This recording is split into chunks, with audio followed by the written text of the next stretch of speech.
एक प्रश्न त्यांनी विचारला होता राम सेतू बद्दल मला, की म्हणे राम सेतू पता है तुमको? म्हटलं हाँ सर, मतलब तर म्हणे की तुमको क्या लगता है, मतलब राम सेतू अगर वो वहाँ से हटा दिया जाए, म्हणजे ते जे होतं तर तो क्या बेनिफिट होगा?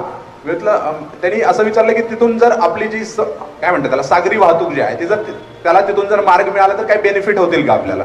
म्हटलं सर होतील की. त्यामुळे काय तर म्हटलं समजा आपल्याकडे इकडे कोलकाताकडे वगैरे कोणी अटॅक केला तर आपली मुंबईची जहाजं तिथं जाऊन पोहोचेपर्यंत राऊंड घालून श्रीलंकेला तर मधून गेली तर कमी वेळात जातील, आणि दुसरं व्यापाराच्या दृष्टीनं पण ते चांगलं आहे.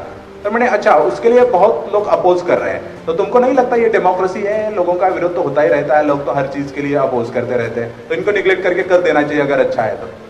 म्हणजे खूप मेजरली जर अपोज होत असेल तर लोकशाहीमध्ये मला असं वाटतं की त्यांच्या विचारांना आपण ॲटलिस्ट विचार तरी करा. मी त्यांना असं म्हटलं की सर मुझे लगता है कि उनको निग्लेक्ट करने की